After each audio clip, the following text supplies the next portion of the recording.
हमारे फिल्म बाहर आए, लेकिन अभी तक वो विश्वास नहीं है उड़ीसा के ऊपर। जी। अगर मैं फिल्म दिखाता हूं जहां पे पंखा नहीं है, ऐसी नहीं है, 2 घंटे पसीने पसीने हो के अगर ऑडियंस देख रहे हैं गांव में, इसका मतलब है कि फिल्म उनको अच्छा लग रहा है। जी बिल्कुल बिल्कुल। सिंगल थिएटर नहीं है, जो आपने एक डिस्कशन किया था, जिसकी वजह से शायद आपने अभी पेपर व्यू किया है। जी। तो ये सिंगल थिएटर का प्रॉब्लम है। सिनेमा ऑल्दो एक क्रिएटिव है, पर उसमें फिल्म बनाने के लिए पैसा लगता है जी। और एक जो धंधा भी है, एक धंधा भी है। तो ये धंधा 5 लाख भी अगर बनाए तो उसको 5.5 लाख तो चाहिए। बिल्कुल। तो ये कहां से आएगा? हम जैसे इंडिपेंडेंट फिल्म मेकर है अपने रीजन पे, क्योंकि हमारे पास अगर आमिर खान जैसे कोई हम जैसे इंडिपेंडेंट फिल्म मेकर का साथ देंगे, पूरे हिंदुस्तान से इस तरह के प्रोड्यूसर को ढूंढ के या डायरेक्टर को ढूंढ के लाएंगे, तो हिंदुस्तान की सिनेमा नॉट ओनली फेस्टिवल में जाएगा और उसके बाद चुपचाप रह जाएगा, वो भी धंधा करेगा।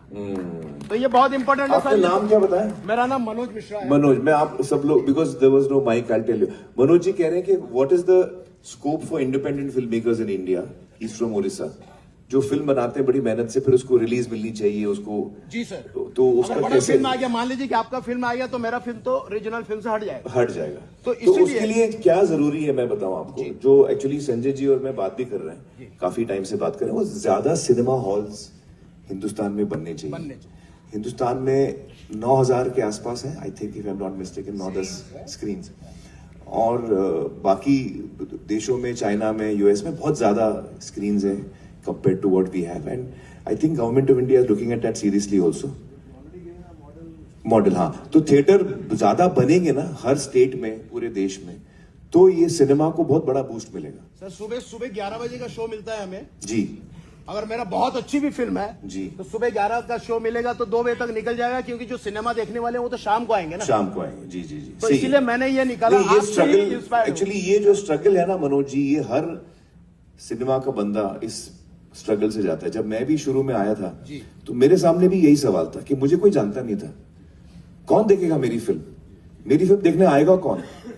तो उस वक्त मुझे याद है 88 में हम लोग आ रहे थे, तो मैंने चजान से कहा, मेरे अंकल को, मैंने कहा हम लोग रमजान में आते हैं, तो रमजान में कंसिडर्ड, जैसे श्राद्ध है, रमजान है, प्री दिवाली है, ये डाउन पीरियड्स माने जाते हैं जहां पे फिल्में इतनी अच्छी नहीं चलती हैं। हिस्टोरिकली हर साल ये पैटर्न हम देखते हैं।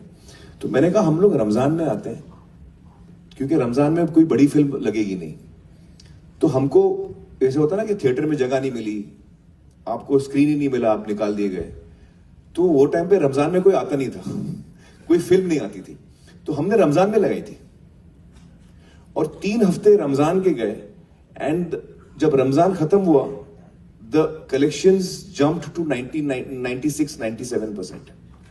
बट ऑल्सो बिकॉज उसको 3-4 हफ्ते लगे वर्ड ऑफ माउथ को फैलने में। तो we chose a period which was the weakest period, so that we get space in the theaters, so that we get eyeballs,